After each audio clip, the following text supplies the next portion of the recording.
Hey guys, welcome back to another episode of the Candy Valentino Show. Thanks so much for tuning in and spending this time with me today. I'm so excited that you get to listen into this conversation that I'm having with Jasmine Jonte, the founder of Creation, which is a done-for-you course creation company, but they actually do more than that, which we're going to unpack. Jasmine, thanks so much for coming in. Thanks for having me. I'm so glad we got to do this because we have not just the professional relationship, we've worked together in Founders, you've done work for me, so I just wanted to share with our audience a lot of what you do because I think it's so valuable for entrepreneurs to be able to understand that one, what you do exists. Because as somebody that came from the life that I had before, I didn't even know that someone could do a lot of the stuff that you do.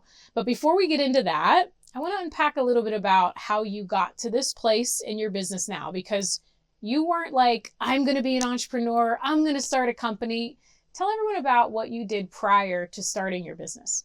So before business, I was a teacher. I taught in the lowest performing school in the country, which was in Detroit, Michigan, and at the time. And I taught kindergarten and first grade. So I taught the littles, taught the babes. And I didn't even know business was a thing. Like, your dad owned a business, right? So you always grew up knowing that it was an option. I come from blue, white-collar parents who just worked for other people. I didn't have a single relationship in my life of someone who owned a business. So when my best friend actually started to get involved in a business, she reached out to me and said, hey, do you want to start a business with me? And I was like, what does that mean? Like, I did not really understand what it meant, but she had me at, you can stay home with your dog and work from home. And I was like, sounds great. That's so funny because it sounds like she's asking you to go to brunch. Like, hey, do you want to go start a business with me? Yeah. I mean, it was like, first it was like, can you get some side money, do a side hustle, and then eventually grow it into being full time. And I think it was part like moving away from the pain of being in the classroom because it was a very toxic workplace that I was in. It was really hard what my kids were going through and just like the compassion fatigue that comes with that over years. But also moving toward the pleasure of I could actually like live my life by design. I could travel. I could like own a home. I could potentially earn financial freedom. Like that, all of those were completely new ideas outside of the whole, go to college, get a job, work forever for someone else, retire, and then live your life. Like that was the paradigm I had. Yeah. That's so fascinating because that's so different. Like, our own reality is all we know, right? For a certain period of time. So it's so interesting that like you didn't even think about that as an option until it was presented. As somebody maybe that's watching or listening right now, that they're in that place of they have a full-time job, maybe they have a side hustle, maybe they're not 100% sure what they want to do. What was the tipping point for you? I mean, obviously she said you can stay at home, but from when did it go from, oh my gosh, I'm going to go all in and quit my safe job and build this business? I realized that if I didn't take that risk, I would never see the reward that I really wanted to see in life, which for me was retiring my parents. So often we hear, your why has to be bigger than you. You need a why that makes you cry, all that. But that why, that's exactly what got me into action and like scary big action. Not like, oh, I'm going to, build my little business and like make a couple $100 extra a month. Like it was like, no, I'm going to work 80 hours a week and figure this out, like come hell or high water. Like there was no other option. So why bigger than leverage. Me. Yeah, big why, big leverage. And then what do you feel when you were like, okay, I'm doing this? What were some of the first things that you think you had to overcome first in order to then do it? Because it's one thing to have the idea, I'm going to do this and my why's so big and I have leverage, but then it's a whole other animal to actually go do it. What were some of the things? Was it mindset? Was it being around people? What do you feel were some of the first things you had to get in order to go do it? Both of those things, both mindset and being around other people. I did what Tony Robbins, calls immersion. And I just read every book I could get my hand on. I listened to every podcast I could about entrepreneurship and mindset and limiting beliefs because I didn't even know what that was. Like the first time I read Jen Sincero's book, You Are a Badass, and she talks about limiting beliefs. And I'll never forget, I'm sitting on the couch in Nashville reading this book, and think to myself, why would anyone have a belief that limits themselves? Like, it was like, I just didn't get it, you know? So it was a lot of that, just like immersion into books, podcasts, and then when I could afford them, events. Yeah. And like getting actually in the room. That's so good. With people. Yeah, it's so important in the beginning, right? Because I always say that you can have the best strategies, but if you don't fix the like 6 inches between your ears first, you're going to go try, fail, and then you're going to want to go back to your original job or whatever it is that you're doing. Did you have any of that in the beginning? Did you have any moments where you were like, oh my gosh, what am I doing? I shouldn't have done this. I think I want to go back. Was there any of that? I would often think, wouldn't it be easier if I just, you know, punched my card every morning? Like, wouldn't it be easier than not knowing what I'm doing the majority of the time? Because when you know nothing about entrepreneurship and then you become an entrepreneur, basically just making mistakes all day. Yeah. And I just remember always weighing that balance with, but that would mean I would have to give up making my own schedule, working from home, like all of the almost like creature comforts that I found in running my own business. So that even though it was hard, it was worth it to me. But yeah, there was definitely moments I was like, oh, wouldn't it be easier? And I'd give myself a 5-minute pity party and then move on. But you didn't. Didn't. You stuck in it. Yep. And what made you get into the company that you started? So obviously teaching background, I know what you do because you've done it for me and worked with me before, and we're going to unpack all of that. But what made you pick that? Did you know right away, or was it just like, oh, I'm going to figure out what this business is? I did some other things first. After I did that whole personal development immersion, I realized there was this really underserved community of people who were into personal development, but didn't have support to stay accountable and support to be connected with like-minded people.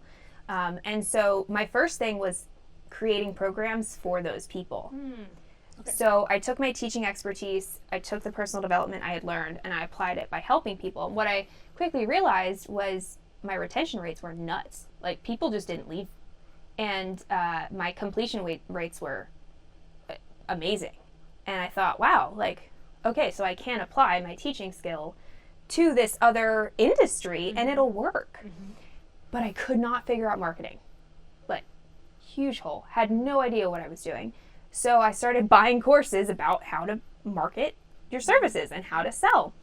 And I quickly realized they were really bad. Like, these people were doing multiple 7 figures a year, and I would get into their program, open those, digital doors to the course for the first time, and thought, they have no idea what they're doing. It's going to take me so long to get a result from this.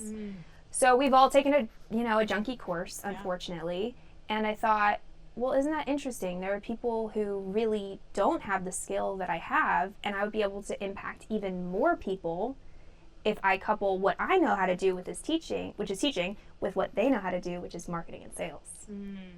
So it took me a few years to get there, but once I landed, it was like that perfect fusion of what I'm good at, what I really know how to do, and what I love to do. Yeah. And you saw a need. You saw something that you weren't recreating. I just want everyone to hear all of that you just shared, because it applies to so many people in business. You weren't trying to recreate and invent something. You were taking something that you were like, oh my gosh, these are not very good. I think I can do that better. And you really found the intersection of what you know, what you had experience in, what somebody is already willing to pay for, and then just operating from a place that you can do it better in, and then implementing that and doing it. And I think that's where people get stuck, is they'll see that need and then they don't go do it. But then you were like, okay, wait a minute. And then the other thing I think is so awesome that you said was that you knew you didn't have skills in this area, but you went ahead and developed them. And I think that's another place that entrepreneurs get stuck sometimes, is because they're like, well, I don't know this thing, but I'm going to just try to keep it my way. I don't want anyone to know that I don't know this thing. And then they stay stuck, as opposed to getting the support and the help that they need. And now you're working with all entrepreneurs, a lot of solo entrepreneurs, right?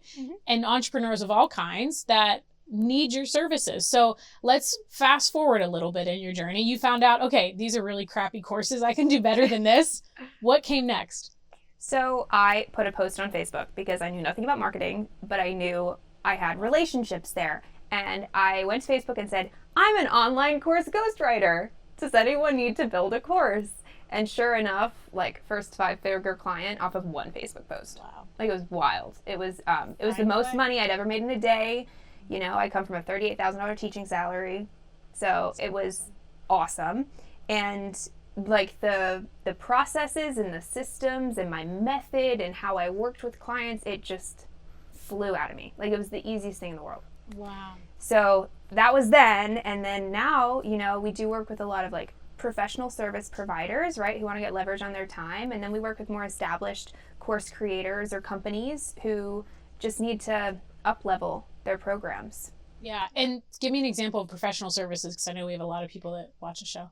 Well, we've got therapists, accountants, CFOs, lawyers, Judge Anthony, lovely Judge Anthony. That's right. Yeah, so all kinds of different service. Oh my gosh, he should be a testament on his own to what you do, because his course, obviously, and again, this is the way everybody should start, in my opinion. I agree. You might, okay, good. No, I was going to say, oh gosh, you probably disagree. Totally agree. Is as far as like, because everyone thinks, and we are definitely going to get into this, that you create this beautiful course, you throw up a post online, and all of a sudden you're going to have a 7-figure launch, or insert any online product, right? Any educational product. And so what Anthony did was created his own. It wasn't the greatest, but he just refined it. And I think if he would have went and spent all of that money up front, he would have quit, because he wouldn't have had the result that he had wanted. And I see that a lot in a lot of business owners. So I think for in my opinion, I always say you need to start with what you know, because you need to then revise it and make it better. And you need the feedback, the data from the people that bought it of what's good, what's not. If you invest everything into it, you actually don't know what you need to change and fix, right? It's almost like if you went and tried to build the $1 billion company before you built a $1 million company, you probably would take so long to get there that you might fizzle out. So for anyone that's wanting to create, and I know you said course, but I really think what you do is so much broader as far as like education and training programs for people's employees. And like, I think back in the day, how nice would it have been to have an online portal where all of my staff could go in and hear our values and our mission statements and how we run our customer service standards, so they didn't have to read them in a book.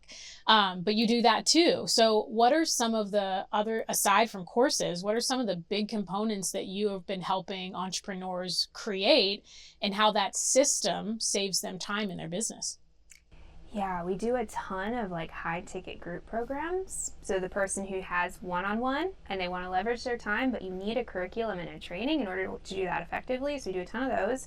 Live event trainings, like live event keynote presentations, or just full day events, multiple day event programming. We've done that. And then sometimes we'll do lead magnets, workbooks, accompaniments to actual books, right? So it's really any kind of learning experience, any kind of experience where you're transferring your knowledge to someone else, because teaching is a skill. So just like writing copy is a skill, sales is a skill, ops is a skill, like these are all skills, and so is teaching. And I think a lot of people make the mistake of saying, oh, I know what I know, so I can just teach it. And it's not the same thing. And even going from people who have done one-on-one services or taught one-on-one, when you teach one-on-one, it's like you have this whole, file of, or, you have this whole drawer of files in your brain. And you're like, okay, she needs this file. So you take it out and you give it to her and it solves her problem. But when you're teaching a group, it's like you need to know the 10 out of 100 files that everybody needs to know and what order to put them in, which is really hard for most entrepreneurs. So really the teaching skill is what we do. And you're so good at it. And I'm not being paid to say any of this. I actually pay you. But because I've noticed it's one thing to do something. For me at least, it was so incredibly, my brain is just wired to do it. I actually have to stop my brain and be like, no, wait, how do I teach this? And it took me at least 2 years to even figure that out in a live format with one-to-one people, which was so valuable to me to have consulting clients along the way. Because I'm like, consulting, you're just kind of fixing problems. You're not coaching them on how to solve their own problem, but you always want to leave people better than you found them. So it's like, how can I also transfer this knowledge? And what I love is, even in my next book, you're doing all the graphics, all the worksheets, not you, your company's doing all of the things that it's like, okay, how do I take this point that I know and transfer it to meet the person where they are, which is so much harder than just one-on-one telling someone and adjusting the information. So I love how you said the file cabinet. That's so brilliant.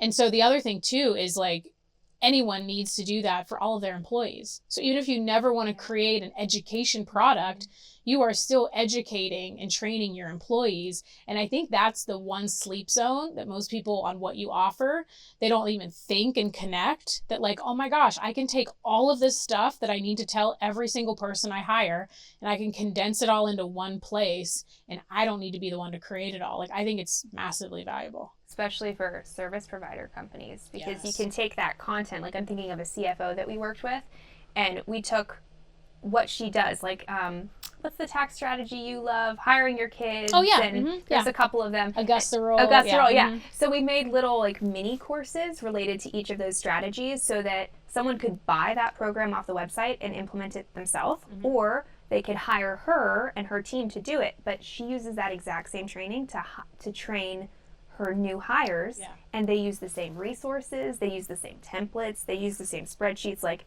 it's literally cut and paste. So it's like this idea of multi-purpose content. And then it develops your own IP, which is, and again, we talk about this on the show, but is going to increase your valuation whenever you go to exit, because now you have all this proprietary that's baked in, which is one of the key P's on getting a high return on EBITDA. So it's like now you're developing proprietary assets. And you can be like, well, that thing really worked. Let's go trademark that. Let's go copyright a book that's on top of that. And you can see how, like, it's almost like opening Pandora's box to see where all of these things can go just by doing one thing. And that's what, I love. How do we do one thing, and then get it everywhere? Because it's maximizing your time, right? And we only have so much of that, and that it should have an ROI on it. And what I love about what you do is it's not just like, well, this course has this workbook and that's all it is. It's like now these workbooks can be repurposed for lead gen to try and gain emails for new clients to find out about you. So I love that. Is that something you strategically weaved in, or did you just find out like, oh my gosh, these can be repurposed all over the place and save clients money? I think I discovered it somewhere along the way. And probably a client asked me, like, can I just use, like, permission, right? Can I just use my own content that I paid you to create? But can I just use this as a lead magnet? And what's great is, like, the more clients you work with inside of your program, the more they will give you feedback around, you should take this and make it a mini training and put it in the middle of your funnel. And that's where I get really excited, is the entire offer suite and how can we put upsells and cross-sells inside of it so that when they're in program 1, they already know about programs 2, 3, and 4, and they can already see themselves inside of it, once they're done with program 1. So, there's all kinds of dynamic things you can do, but you have to think about it from that strategic place, which you're so great at with business, right? Is you have this amazing strategic brain, and I do that with courses. Like, how can we get the most out of doing this one thing one time? Yeah. Exactly. And I think we really clicked on that, because that's exactly how I see business. Like, okay, how can we do this? But then how can this apply in a bunch of different ways so that you as the founder get to then work on the business and aren't constantly stuck in it? And let's speak to a moment for the people that are like, well, you know what? Okay, I think I want an education. I'm an attorney. I think this is really great. Like, I obviously have a lot of clients like that because they know that people need that information, upcoming attorneys, or we're just using them as an example. But let's say someone's like, okay, I think I want this education course. I see all these people talk about, you just create this thing and then you put up a Facebook post and then you make hundreds of thousands of dollars, right? What is the real world, if we can kind of like bust through the myth, how does it actually work once you have the product created? Courses do not make you passive income. Oh, did you hear that, guys? Okay. Full stop. I didn't pay her to say that. Courses allow you to leverage your time. And with the extra time that you have, you can then work on marketing so that you have a business that's running without you needing to spend time to create income. Say that one more time.